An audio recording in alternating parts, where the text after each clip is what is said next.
Hello NEET students, मैं Rishu Jaiswal biology educator आप सभी को तहे दिल से स्वागत करता हूं अपने यूट्यूब चैनल टारगेट 360 में। आज आपके लिए हम structure organisation in animal chapter का लेक्चर 2 लेकर आए हैं। प्रीवियस लेक्चर में हम लोगों ने टिश्यू, टाइप्स ऑफ टिश्यू और एपिथेलियल टिश्यू के बारे में डिटेल स्टडी किए थे। तो लेक्चर 2 में ग्लैंडुलर एपिथेलियम, जो कुछ पोर्शन रह गया था एपिथेलियल टिश्यू का, उसको इस लेक्चर में कंप्लीट करेंगे। तो ग्लैंडुलर एपिथेलियम, सेल जंक्शन और कनेक्टिव टिश्यू आज का जो है टुडे टॉपिक होने वाला है। उसको जो है हम लोग कंप्लीट करेंगे। ठीक, तो लेक्चर को स्टार्ट करने से पहले आप लोग प्रीवियस लेक्चर क्वेश्चन को अटेम्प्ट कीजिए, देन उसके बाद हम लोग जो है लेक्चर को स्टार्ट करेंगे। ठीक, तो पहले आप इसको अटेम्प्ट कीजिए। मैं साइड हो जा रहा हूँ। आई होप आप इसको अटेम्प्ट किए होंगे। तो 1 बाय 1 करके हम इसका आंसर आपको बताते हैं। ठीक, क्वेश्चन नंबर 1 है PLQ का, the columnar epithelium in human body is found in. Columnar epithelium जो है ह्यूमन बॉडी में कहाँ पाया जाता है?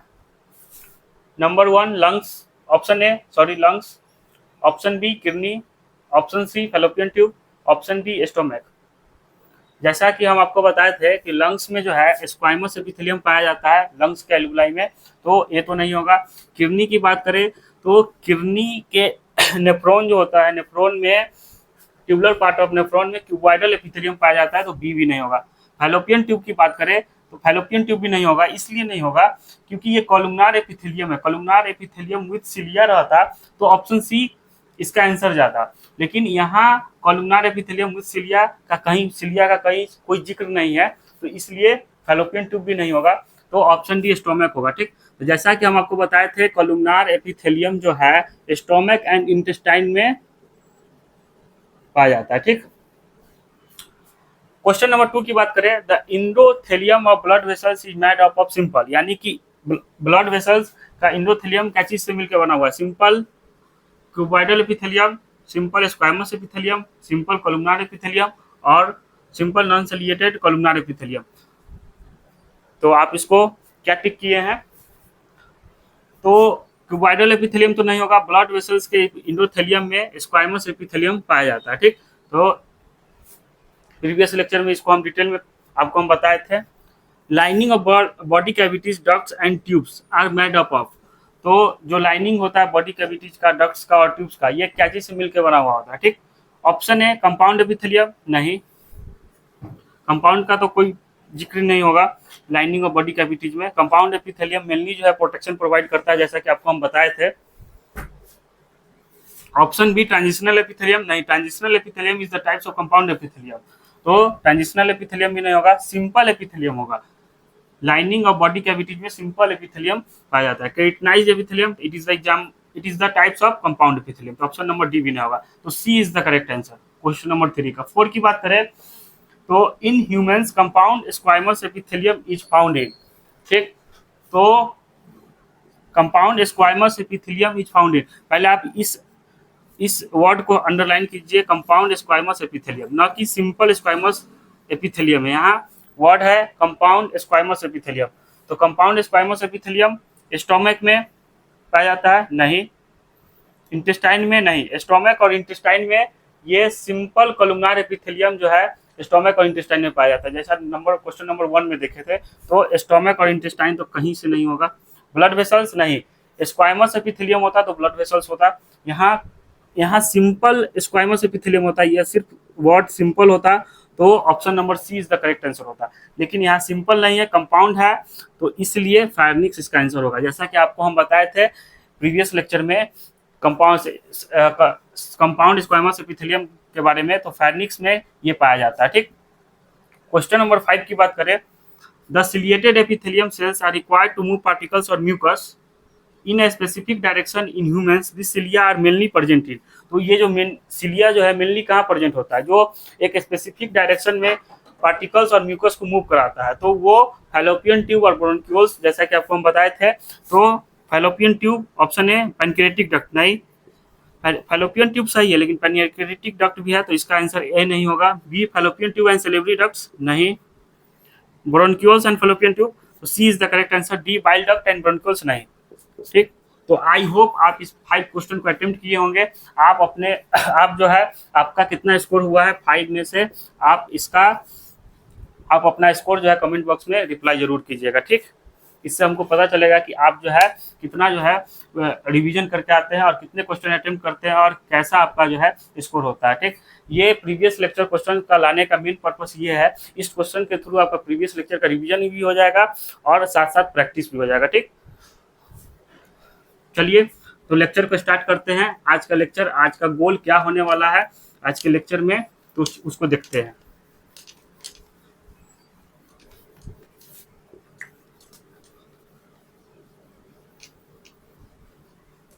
आप लोग कॉपी पेन निकाल लीजिए। नोटबुक में आप हेडलाइन दीजिए।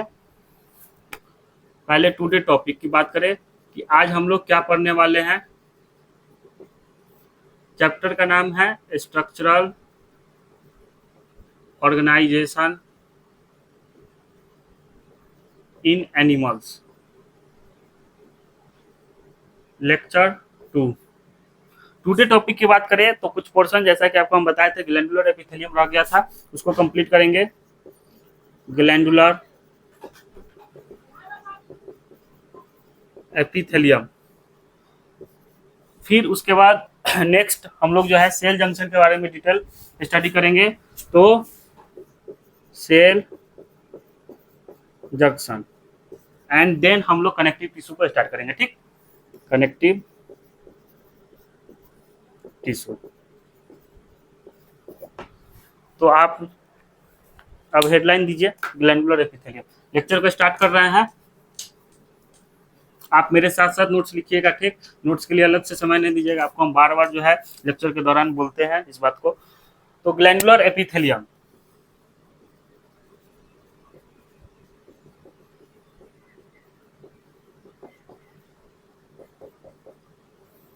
क्या होता है ग्लैंडुलर एपिथेलियम, क्या आप इसके बारे में जानते हैं? कुछ बातें सोचिए।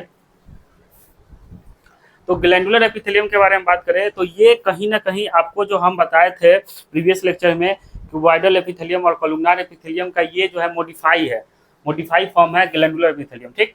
तो ये इसके सेल में कॉलमनार और क्यूबॉइडल सेल में क्या हो जाता है, मॉडिफिकेशन हो जाता है और ये कुछ सीक्रेट करने लगता है जिसको नाम हम लोग ग्लैंड्स देते हैं, ठीक। तो ग्लैंड्स दो तरह का होता है, एक यूनिसेलुलर और एक मल्टीसेलुलर। मेनली जो है ग्लैंड्स मल्टीसेलुलर होता है, ठीक। यूनिसेलुलर में एनसीईआरटी में जिक्र किया गया हुआ है गोबलेट सेल को, गोबलेट सेल के बारे में, तो उसको हम यहाँ पर इसको पढ़ेंगे, ठीक। तो क्या है ग्लैंडुलर एपिथेलियम, तो सम सेल ऑफ क्यूबॉइडल और नहीं and columnar epithelium tissue get modified and start secreting, ठीक। तो ग्लैंड्स की बात करें तो ये दो तरह का होता है, ठीक। एक यूनिसेलुलर, मेनली तो मल्टीसेलुलर होता है, लेकिन यूनिसेलुलर में कौन है, तो यूनिसेलुलर में गोबलेट सेल आते हैं। तो इसका एग्जांपल गोबलेट सेल, ये क्या सीक्रेट करता है, तो ये सीक्रेट करता है म्यूकस, सीक्रेट म्यूकस, ठीक। मल्टीसेलुलर की बात करें,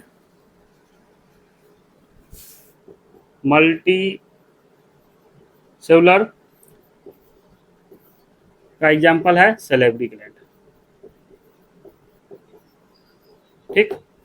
तो ये है ग्लैंडुलर एपिथेलियम, कोई जो है रॉकेट साइंस नहीं है ग्लैंडुलर एपिथेलियम का, बारे सिंपल है, जो आप प्रीवियस लेक्चर में पढ़े थे क्यूबॉइडल और कॉलमनार, उसी का ये मॉडिफाइड फॉर्म है, ठीक। ये सीक्रेटिंग स्टार्ट कर देता है, दैट्स वाई एक ये यूनिसेलुलर भी हो सकता है, एक सेल भी जो है कुछ सीक्रेट कर सकता है, दैट्स वाई आप देख सकते हैं गोबलेट सेल क्या सीक्रेट कर रहा है, mucus, that is unicellular. Multicellular की बात करें, मल्टीसेलुलर ग्लैंड की, तो ये सैलिवरी ग्लैंड है, ठीक। तो आई होप आपको यहाँ तक समझ में आया होगा। तो आगे बढ़ते हैं, पहले आप इसको लिख लीजिए। अब हम बात करेंगे इसके mode of pouring of their secretion, कि ग्लैंड को 3 टाइप्स में डिवाइड किया गया हुआ है, ठीक। There are three types of glands हम पढ़ेंगे, एक एक्सोक्राइन, एक इंडोक्राइन और एक हेट्रोक्राइन। ठीक, तो किसके आधार पे? तो on the basis of mode of their mode of their mode of sorry mode of pouring of their secretion, pouring of their secretion, there are three types of glands। ठीक, तो किसके आधार पर हम पढ़ रहे हैं?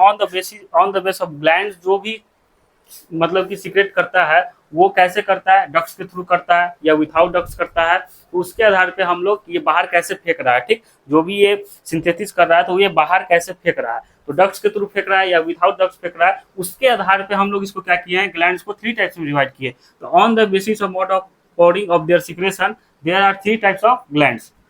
ठीक, थ्री टाइप्स ऑफ ग्लैंड्स। तो नंबर 1, नंबर 2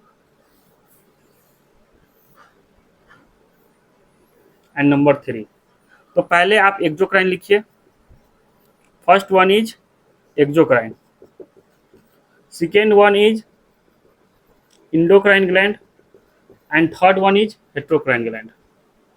अगर आप इंडोक्राइन और एक्सोक्राइन समझ जाते हैं तो हेट्रोक्राइन खुद समझ जाइएगा। ठीक, ये हेट्रोक्राइन कुछ नहीं है, एक्सोक्राइन और इंडोक्राइन का मिक्सअप है। ठीक, तो बात करें एक्सोक्राइन की, ये सिंपल है, कुछ नहीं है इसमें। एक्सोक्राइन में क्या है, तो ये जो सिक्रेशन करता है with the help of ducts, इसके पास डक्ट्स है इसलिए एक्सोक्राइन है, इसके पास किसी प्रकार का डक्ट्स और ट्यूब्स नहीं पाया जाता है, that's why it is known as endocrine. तो इसको लिखते हैं, क्या होता है एक्सोक्राइन? तो एक्सोक्राइन दे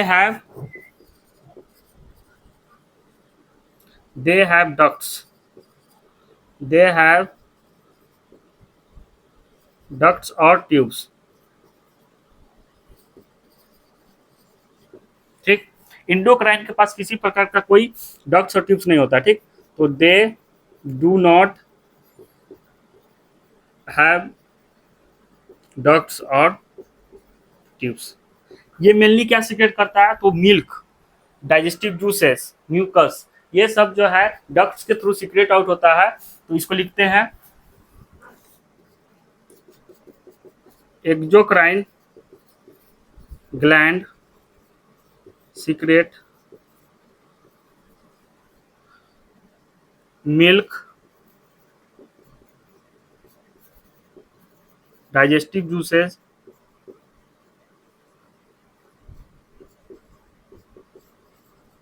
म्यूकस, ईयरवैक्स, वाइल। तो ये जो एक्सोक्राइन सीक्रेट कर रहा है, milk, digestive juice, mucus, earwax, bile, ये सब जो सीक्रेट आउट हो रहा है, ये किसके द्वारा हो रहा है? डक्ट्स के थ्रू सीक्रेट आउट हो रहा है। ठीक, तो थ्रू यहां लिखते हैं, exocrine gland secrete milk, digestive juice, mucus, earwax, bile through the ducts और ट्यूब्स। ठीक, अब इंडोक्राइन की बात करें तो इंडोक्राइन में किसी प्रकार का डक्ट्स और ट्यूब्स नहीं होता है। तो ये मेनली क्या सीक्रेट कर रहा है? मेनली इंडोक्राइन सीक्रेट हार्मोन, ये हार्मोन सीक्रेट करता है। ठीक, ये किसी प्रकार के डक्ट्स और ट्यूब्स के द्वारा सीक्रेट नहीं हो रहा है। तो इसको देखिए कैसे जो है, ये ग्लैंड है। ठीक, सपोज ये क्या है, ग्लैंड है, तो ये इसका सिक्रेशन जो है किसी प्रकार के डक्ट्स के द्वारा नहीं हो रहा है। ये जो हार्मोन, ये क्या है, ये मेनली हार्मोन सीक्रेट कर रहा है। तो ये क्या है, हार्मोन। इसको रेड पेन से बनाते हैं, रेड मार्कर से। तो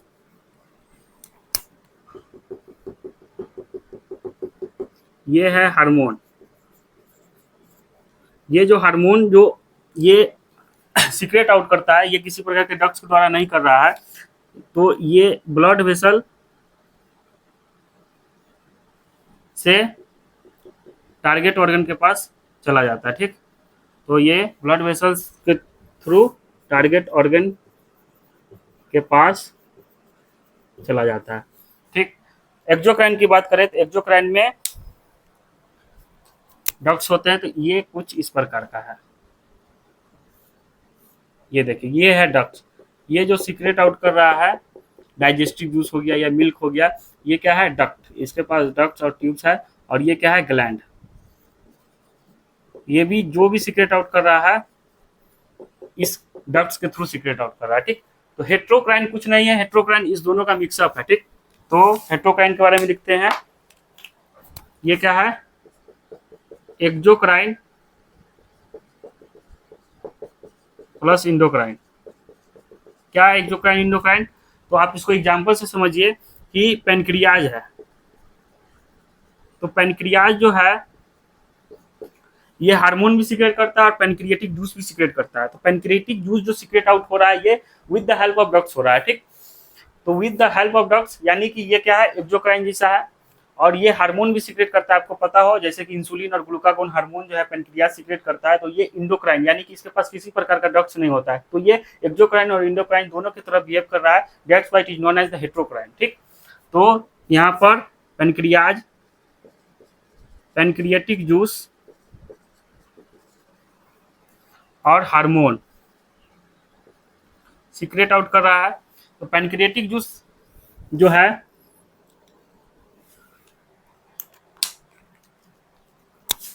ये डक्ट्स के थ्रू हेल्प सीक्रेट आउट कर रहा है, और हार्मोन जो है विथआउट डक्ट्स, विथआउट डक्ट्स। ठीक, सेकेंड एग्जांपल की बात करें तो गोनैड्स। ये जो गोनैड्स है, गोनैड्स में क्या क्या आते हैं? तो गोनैड्स किसको कहते हैं? तो गोनैड्स, टेस्टिस और ओवरीज को गोनैड्स बोलते हैं। ठीक, तो ये जो गोनैड्स है ये क्या? तो ये हार्मोन भी सीक्रेट आउट करता है और जो गैमीट सीक्रेट आउट करता है। तो हार्मोन इंडोक्राइन, इसके पास किसी प्रकार का डक्ट्स नहीं होता है, तो इसको हार्मोन, तो ये इंडोक्राइन जैसा बिहेव किया। और गैमीट जो सीक्रेट आउट करता है तो with the help of ducts और ट्यूब्स, तो ये ट्यूब्स के द्वारा क्या है? गैमीट सीक्रेट होता है गोनैड्स से। तो गोनैड्स में क्या आते हैं? टेस्टिस और ओवरी, टेस्टिस और ओवरी। ठीक, तो आई होप आपको एक्सोक्राइन, इंडोक्राइन और हेट्रोक्राइन समझ में आया होगा। तो आप इसको लिख लीजिए, मैं साइड हो जा रहा हूँ, देन उसके बाद हम आगे बढ़ते हैं। ठीक,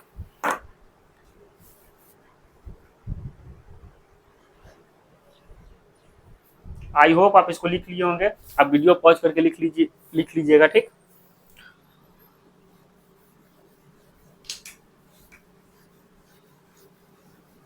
तो ये था ग्लैंडुलर एपिथेलियम के बारे में। ठीक, नेक्स्ट टॉपिक आप हेडलाइन दीजिएगा, सेल जंक्शन।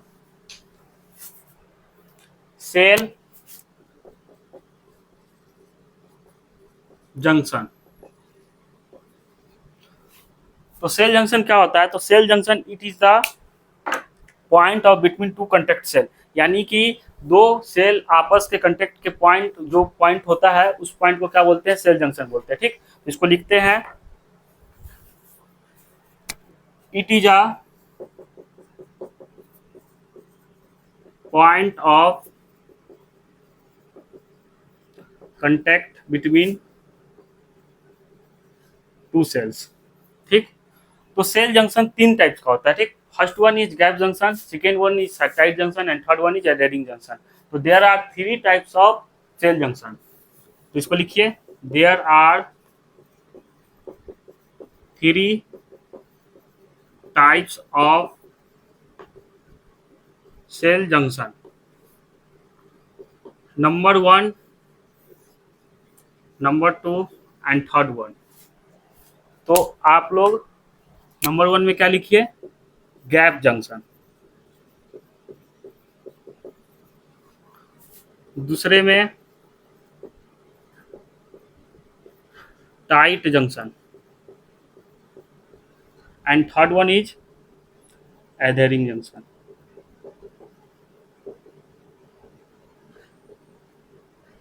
ठीक, तो ये क्या होता है? Tight junction, adhering junction, gap junction, तो ये क्या होता है?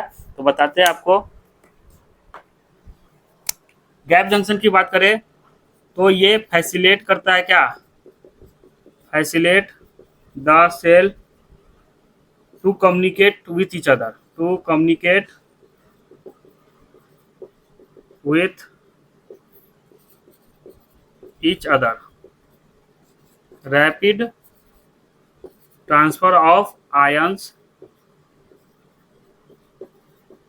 transfer of ions and molecules. इसको हम बताते हैं आपको क्या होता है। तो गैप जंक्शन के बारे में बात कर रहे हैं। तो गैप जंक्शन क्या होता है? तो facilitate the cell to communicate with each other, यानी कि दो सेल के बीच में कहीं ना कहीं गैप होता है।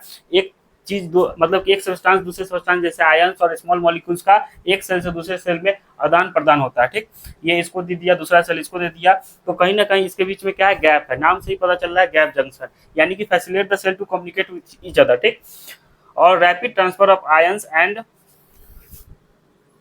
Small molecules between two cells. तो ये है गैप जंक्शन। टाइट जंक्शन क्या होता है? टाइट जंक्शन सब्सटेंस के लीकेज से बचाता है। ठीक, इसमें किसी प्रकार का ये नहीं है कि हाँ ये दो सेल के बीच में जो आदान प्रदान हो रहा था, एक दूसरे से भेजभाज कर रहा था, वो काम इसमें नहीं होता टाइट जंक्शन में। ठीक, तो टाइट जंक्शन क्या होता है? दे प्रिवेंट टू, चाहे ऐसे लिखते हैं, they help to stop the substance from leaking. Leakage से यह बचाता है। क्या चीज से बचाता है? तो लीकेज से बचाता है। ठीक, आई होप आपको टाइट जंक्शन समझ में आया होगा। एडेरिंग जंक्शन की बात करें तो दो सेल को ये सीमेंटिंग का काम करता है, दो सेल को आपस में जोड़ने का ये काम करता है एडेरिंग जंक्शन। तो इसके बारे में लिखते हैं, they provide cementing between two neighbouring cell, two neighbouring cell with each other। ठीक, तो हम लोग सेल जंक्शन के बारे में पढ़ रहे थे। तो सेल जंक्शन क्या होता है? तो it is a point of contact between two cell, दो सेल के कांटेक्ट जो वहां पे कांटेक्ट कर रहे हैं उस पॉइंट को हम लोग क्या बोलते हैं? सेल जंक्शन बोलते हैं। There are three types of cell junction. Cell junction तीन टाइप्स का होता है। First one is gap junction, second one is tight junction and third one is adhering junction. ठीक, गैप जंक्शन की बात करें तो ये क्या करता है? तो facilitate the cell to communicate with each other. ठीक, rapid transfer of ions and small molecules between two cells, दो सेल के बीच में आपस में आदान प्रदान करता है। ठीक, आयंस हो गया या स्मॉल मॉलिक्यूल्स हो गया, ये सब।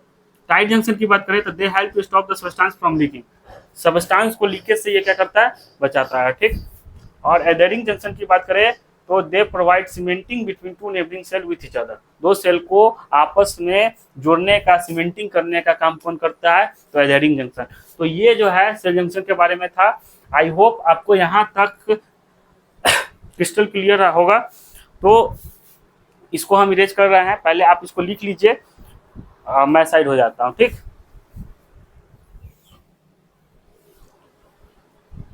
आई होप आप इसको लिख लिए होंगे।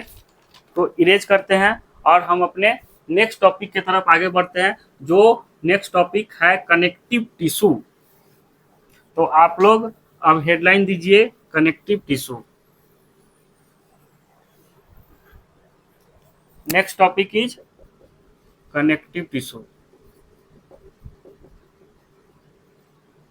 तो क्या होता है connective tissue? You know what is connective tissue? बताइए। कनेक्टिव टिश्यू की बात करें तो कनेक्टिव टिश्यू ओरिजिन की बात करें इसकी, तो ये जो है मेसोडर्मल ओरिजिन है। ठीक, तो इसके ओरिजिन की बात करते हैं पहले। तो ये क्या है? जैसा कि आपको हम बताए थे फर्स्ट लेक्चर में, कनेक्टिव टिश्यू मेसोडर्मल होता है, मेसोडर्मल ओरिजिन होता है। तो इसके ओरिजिन के बारे में तो पता चल गया। कनेक्टिव टिश्यू का और क्या फंक्शन है? तो ये कहीं ना कहीं सपोर्ट और लिंकिंग प्रोवाइड करता है। ठीक, that's why it is known as the connective tissue. ठीक, तो इसके बारे में लिखते हैं, they provide specialised function,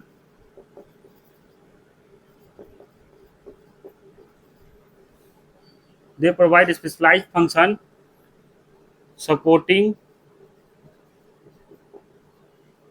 and linking.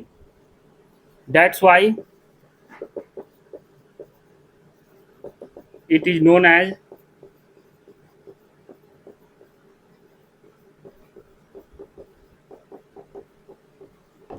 Connective tissue. ठीक, आई होप आपको यहाँ तक समझ में आया होगा। नेक्स्ट पॉइंट की बात करें तो ये मोस्ट अबंडेंट होता है। ठीक, सबसे ज्यादा शरीर में कोई टिश्यू पाया जाता है तो वो कनेक्टिव टिश्यू है।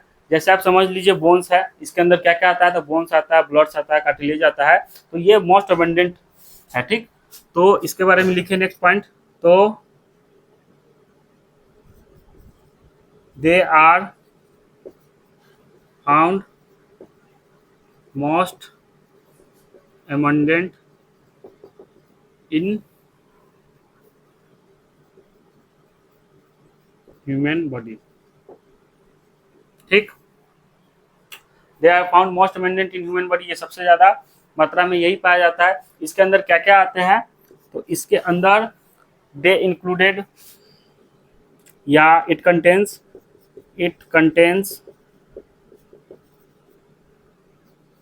Blood, bone, cartilage, lymph,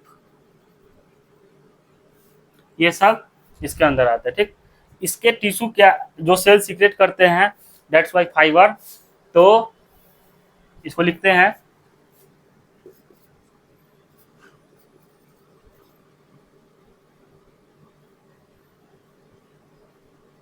connective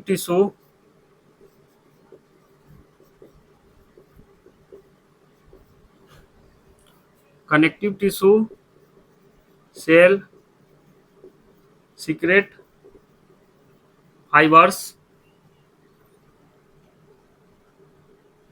that's they are structural in function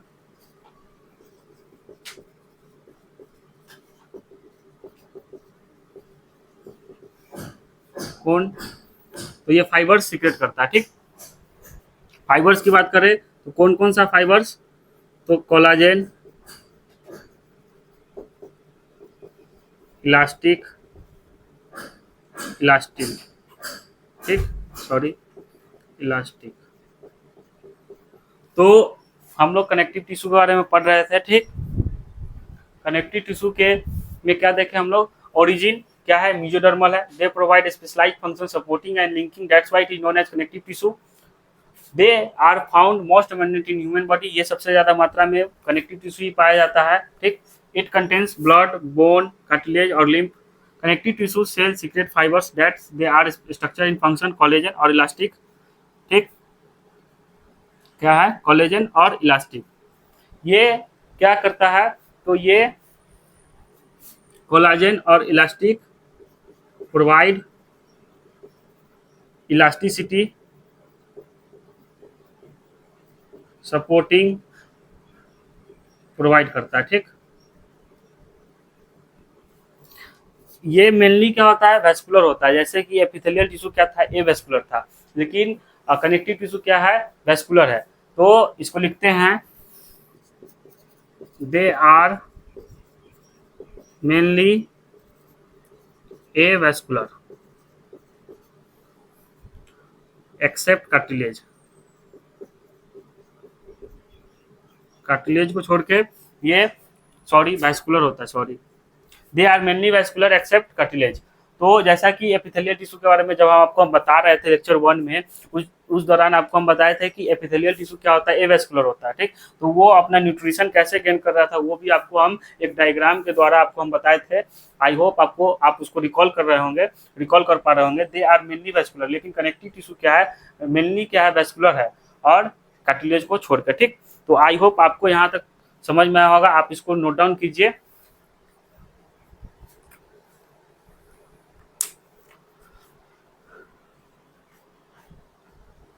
I hope आप इसको लिख लिए होंगे, तो इसको हम इरेज कर रहे हैं। ठीक, तो ये कुछ बातें जो है कनेक्टिव टिश्यू के बारे में था। अब हम इसके कंपोनेंट्स के बारे में बात करते हैं कि क्या क्या इसका कंपोनेंट्स है। ठीक, जैसे कि इसके कंपोनेंट्स की बात करें, कंपोनेंट्स, तो तीन तीन तरह का कंपोनेंट्स हमको पढ़ना है इस बार इसके कनेक्टिव टिश्यू के बारे में। तो जैसा कि कंपोनेंट्स की बात करें कि इसमें क्या क्या कनेक्टिव टिश्यू में आते हैं, जैसे कि अगर आप चाय बनाते हैं तो उसमें क्या क्या जो है कंपोनेंट्स लगता है एक चाय को बनाने में, जैसे कि मिल्क हो गया, शुगर हो गया, टी हो गया, और कुछ मसाले वगैरह, आप अगर अदरक वगैरह डालते हैं तो ये सब क्या है, चाय बनाने का कंपोनेंट्स है। इसी तरह कनेक्टिव टिश्यू का क्या कंपोनेंट है, तो ground substance, number 1 ground substance. ठीक, नंबर 2 फाइबर्स, और नंबर 3 सेल। तो ग्राउंड सब्सटेंस की बात करें तो ग्राउंड सब्सटेंस में एक सेमी फ्लूइड और एक फ्लूइड, दो होता है। ठीक, फ्लूइड की बात करें तो ब्लड मेनली ब्लड, और सेमी फ्लूइड की बात करें तो जेल, जो कि क्या होता है, ग्राउंड सब्सटेंस होता है। ठीक, ये क्या म्यूकोपॉलीसेक्राइड का होता है,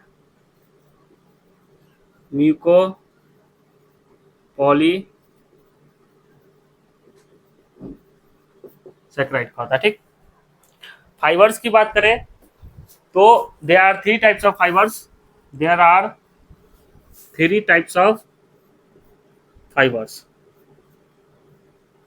number 1 collagen, number 2 elastin, and third one is reticular. ठीक, थर्ड कंपोनेंट की बात करें तो इसके सेल के, तो सेल में फाइब्रोब्लास्ट होता है जो क्या सीक्रेट करता है, फाइबर सीक्रेट करता है। ठीक, तो फाइब्रोब्लास्ट क्या सीक्रेट कर रहा है, सीक्रेट फाइबर्स।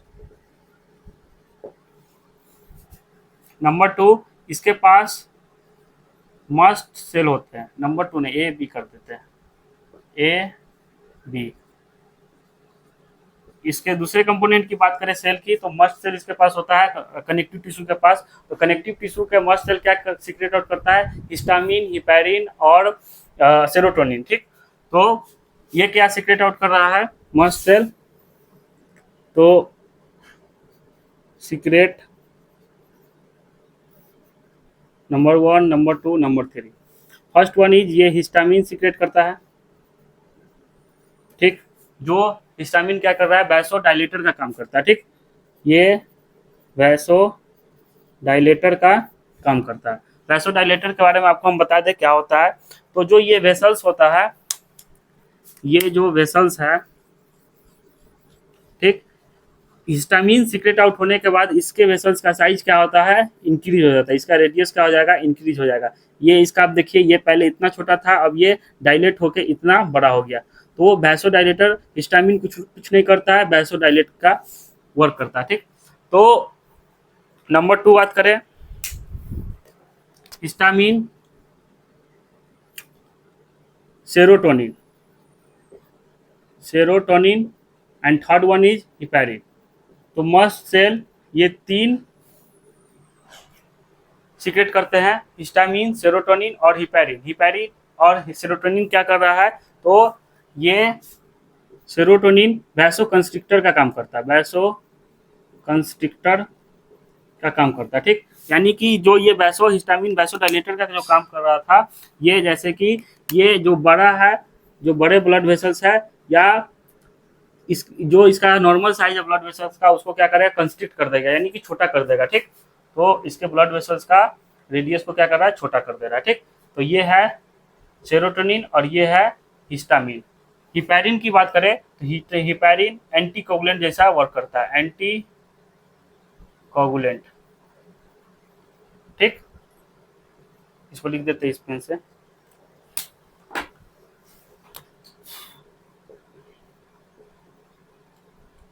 Anti coagulant. तो ये था ग्राउंड सब्सटेंस का कंपोनेंट्स।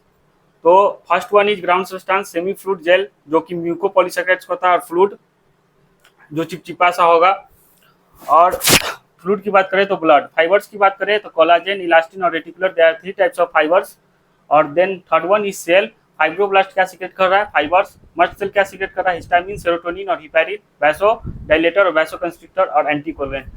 एक दो और जो है जैसे कि है, तो यहाँ नीचे लिखने में आपको नहीं बनेगा तो इधर लिख देते हैं। ठीक, तो ये सेल का इधर ही लिख दे रहे हैं हम। सेल एडिपोसाइट क्या होता है? इसके पास दूसरा सेल है एडिपोसाइट। तो ये क्या स्टोर करता है? Fat. Stores fat. Act as insulator. Act as insulator जैसा वर्क करेगा। ठीक,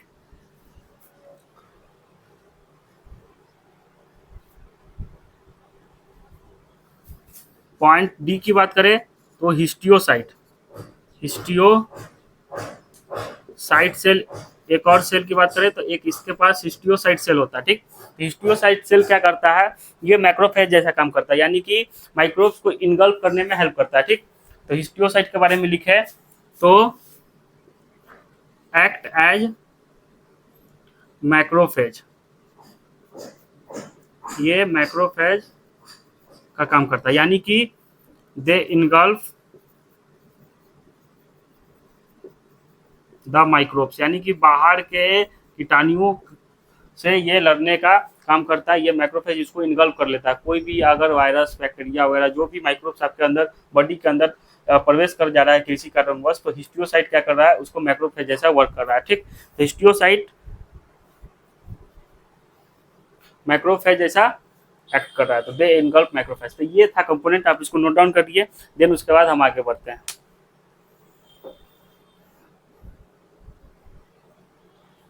आई होप आप इसको लिख लिए होंगे। तो इसको इरेज कर रहे हैं हम। तो ये कुछ बातें कंपोनेंट्स के बारे में था। किसके कंपोनेंट्स के बारे में? तो कनेक्टिव टिश्यू के कंपोनेंट्स के बारे में था। ठीक, अब इसका जो फाइबर्स हम लोग जो पढ़े हैं, 3 तरह का फाइबर्स आपको हम बताए हैं। फर्स्ट वन इज, रिकॉल कीजिए क्या बताए थे? Collagen. Second one is elastin. Third one is reticular. तो उसके फीचर्स के बारे में देखते हैं। ठीक, तो आप जो है एक तरफ लिखिए, first one is collagen, second one is elastin, और third one is collagen, elastin and third one is reticular. ठीक, इसके फीचर्स के बारे में देखते हैं। तो फीचर्स में सबसे पहले प्रोटीन को लेते हैं कि कोलाजन फाइबर में कौन सा प्रोटीन होता है। तो कोलाजन फाइबर में कोलाजन प्रोटीन होता है। तो ये मोस्ट अबंडेंट प्रोटीन है। ठीक, ये एनिमल वर्ल्ड में मोस्ट अबंडेंट प्रोटीन, सबसे ज्यादा जो पाया जाता है प्रोटीन, वो कोलाजन प्रोटीन ही पाया जाता है। ठीक, रेटिकुलर में भी कोलाजन प्रोटीन होता है। इलास्टिन में इलास्टिक में इलास्टिन प्रोटीन होता है। ठीक, इलास्टिक में इलास्टिन प्रोटीन होता है। ठीक, रेटिकुलर में कोलाजन। ये कहाँ पाया जाता है? लोकेशन की बात करें तो कोलाजन प्रोटीन जो कोलाजन फाइबर्स है, ये फाइबर्स कह रहे हैं, पढ़ रहे ऊपर लिख देते हैं फाइबर्स। तो नंबर 1 कोलेजन था, दूसरा elastin and third one is reticular. तो इसके लोकेशन की बात करें तो ये बोन में पाया जाता है। ठीक, इलास्टिक प्रोटीन कहाँ पाया जाता है? तो ब्लड वेसल्स में।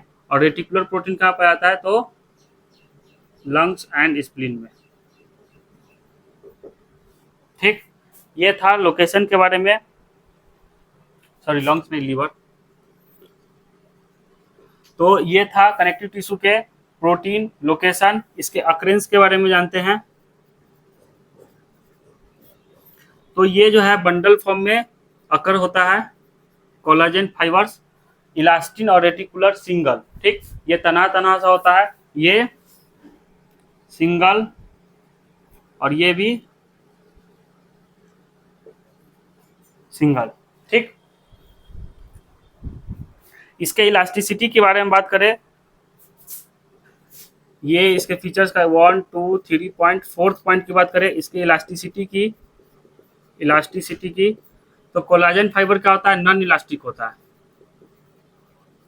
जैसे कि आपके बोन में कोलाजन फाइबर्स पाया जाता है, क्या आप बोन को जो है मोड़ चमोड़ सकते हैं, नहीं, उसमें क्या बोन तो स्टिक सख्त होता है, तो इस नॉन इलास्टिक होता है। ठीक, बोन में ये पाया जाता है कोलाजन फाइबर्स। ब्लड वेसल्स में क्या पाया जाता है, इलास्टिक फाइबर्स। तो ये क्या है, इसके इलास्टिसिटी की बात कर रहे थे, तो ये इलास्टिक होगा। ठीक, तो इलास्टिक करने का मतलब ये नॉन इलास्टिक है, इलास्टिक है। आप इसको इलास्टिक प्रोटीन को कैसे भी आप ऐसे कर सकते हैं, मोड़ से मोड़ सकते हैं, तो ये कुछ हो जाएगा। लेकिन रेटिकुलर की बात करें तो ये डेलिकेट, अगर आप उसको खींच खाच के बड़ा करना चाहेंगे तो ये क्या होगा, टूट जाएगा। डेलिकेट मतलब कि ब्रोकन आउट। ठीक, तो ये था इसके बारे में। कलर की बात कर लेते हैं। कलर की बात करें तो ये क्या होता है, व्हाइट, ये येलो और ये व्हाइट। ठीक, तो कनेक्टिव टिश्यू के फाइबर्स के बारे में फीचर्स देख रहे थे। कोलाजन, इलास्टिक, रेटिकुलर का फीचर्स। नंबर 1 प्रोटीन, तो कोलाजन फाइबर्स में कोलाजन प्रोटीन पाया जाता है, इलास्टिक में इलास्टिन प्रोटीन और रेटिकुलर में कोलाजन फाइबर्स प्रोटीन। लोकेशन की बात करें तो ये बोन्स में पाया जाता है, इलास्टिक फाइबर्स ब्लड वेसल्स में और रेटिकुलर फाइबर्स लीवर और स्प्लीन में। ठीक, अक्रेंस की बात करें तो ये बंडल फॉर्म में होता है, ये सिंगल और ये सिंगल, तना तना सा ये दोनों सा होता है। तभी तो ये बोन्स जो है बंडल फॉर्म में होता है, तभी तो इतना बोन्स जो है स्ट्रांग होता है। कोलाजन फाइबर्स वो बंडल फॉर्म में पाया जाता है। ठीक, इलास्टिसिटी की बात करें तो नॉन इलास्टिक होता है, इलास्टिक होता है और ये डेलिकेट होता है। ठीक, कलर की बात करें तो ये व्हाइट होता है, ये येलो होता है और ये व्हाइट होता है। तो ये कुछ फीचर्स था फाइबर्स के बारे में। ठीक, आई होप आपको यहाँ तक समझ में आया होगा, आप इसको लिख लीजिए। देन उसके बाद हम इसके क्लासिफिकेशन के बारे में बात करते हैं। ठीक,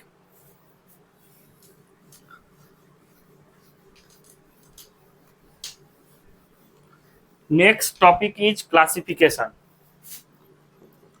अब हम बात करते हैं क्लासिफिकेशन ऑफ कनेक्टिव टिश्यू। तो there are 3 types of connective tissue. There are 3 types of connective tissue. Number 1 loose connective tissue, number 2 dense connective tissue and third one is specialised connective tissue. तो चलिए इसको लिखते हैं। Loose connective tissue, number 2 is dense connective tissue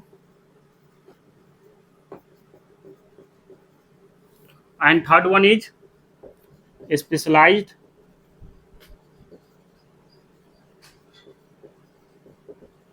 connective tissue।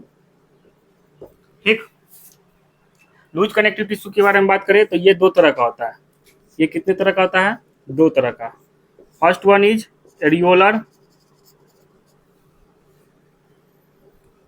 Loose connective tissue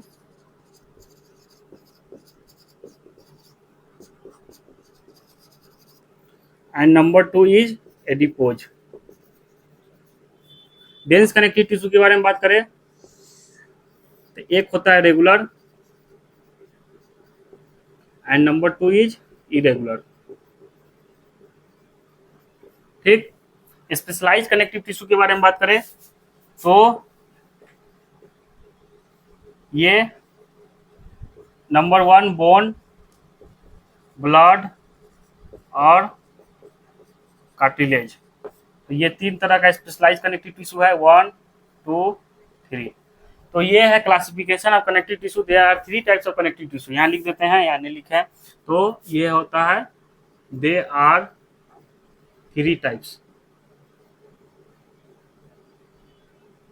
ठीक, 3 types का है। First one is loose connective tissue, second one is dense connective tissue, third one is specialised connective tissue. ठीक, loose connective tissue में दो types है, एक regular और एक एडिपोज। डेंस में दो टाइप्स का है, एक रेगुलर एक इरेगुलर, और specialised connective tissue three types का है, बोन, ब्लड और कार्टिलेज। तो ये था क्लासिफिकेशन किसका, कनेक्टिव टिश्यू का। इसको डिटेल में हम लोग नेक्स्ट लेक्चर में पढ़ेंगे, loose connective tissue, dense connective tissue और स्पेशलाइज्ड कनेक्टिव टिश्यू का। इसका पार्ट 2 जो है नेक्स्ट लेक्चर में आ जाएगा आपको। ठीक, इसको हम अपलोड कर देंगे। तो ये कुछ बातें जो है कनेक्टिव टिश्यू के बारे में था, और इसको डिटेल में हम कवर करेंगे नेक्स्ट लेक्चर में। ठीक, आई होप आप इसको लिख लिए होंगे।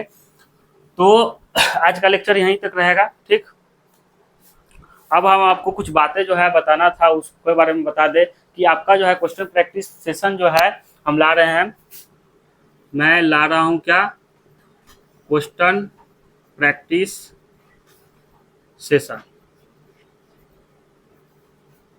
तो आपके लिए हम क्वेश्चन प्रैक्टिस मतलब कि इतना क्वेश्चन प्रैक्टिस कराने का ये मकसद है टारगेट 360 के द्वारा, जो है आपको इतना क्वेश्चन प्रैक्टिस आपको देखने को मिलेगा जिससे आपका कंसेप्ट बिल्डअप होगा। आप डिफरेंट टाइप्स के क्वेश्चन जो है प्रैक्टिस कीजिएगा, तो इससे आपका रिवीजन भी अच्छा होगा। ठीक, तो क्या क्या हम ला रहे हैं, तो मैं आपके लिए पहले तो PLQ करा रहे थे, प्रीवियस लेक्चर क्वेश्चन। ठीक, PLQ में जो था लेक्चर से रिलेटेड क्वेश्चन था, 5 क्वेश्चन लाते थे, वो आप इसको अटेम्प्ट करते। ठीक, तो ये PLQ था। तो PLQ के साथ साथ एक MIQ ला रहे हैं, जो मोस्ट इंपॉर्टेंट क्वेश्चन होगा, जो ये टॉपिक से रिलेटेड होगा। जो आपका टॉपिक कंप्लीट हो जाएगा उससे रिलेटेड मैं आपको मोस्ट इंपॉर्टेंट क्वेश्चन कराऊंगा, जो ये डिजिटली होगा। ठीक, इसका सॉल्यूशन और इसका जो PDF फॉर्म होगा आपको हम टेलीग्राम चैनल पे इसको हम अपलोड कर देंगे, आप वहाँ से क्वेश्चन प्रैक्टिस कीजिएगा, और इसका सॉल्यूशन जो है हम आपको डिजिटली प्रोवाइड करेंगे। ठीक, most important questions for NEET. ठीक, आई होप आप समझ रहे होंगे कि आपके लिए हम क्या ला रहे हैं। एक MIQ, एक PLQ तो चल रहा था, and third one is most important is operation 45। ये ऑपरेशन 45 के नाम से ये ला रहे हैं। इसमें क्या होगा कि ये चैप्टर से रिलेटेड है। ये क्या है, चैप्टर से रिलेटेड है, चैप्टर से रिलेटेड है।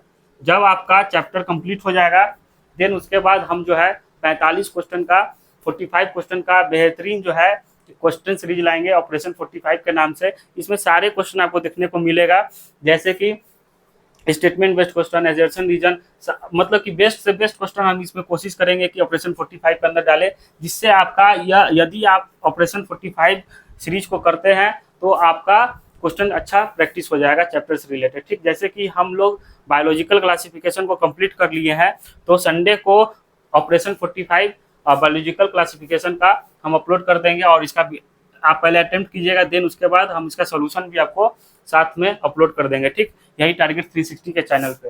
तो आई होप आज का लेक्चर आपको अच्छा लगा होगा। तो मिलते हैं नेक्स्ट लेक्चर में। ठीक, तो आप लोग प्रैक्टिस करते रहिए, आपके लिए डिफरेंट टाइप्स का हम प्रैक्टिस सेशन और सब कुछ ला के देंगे। ठीक, थैंक यू सो मच।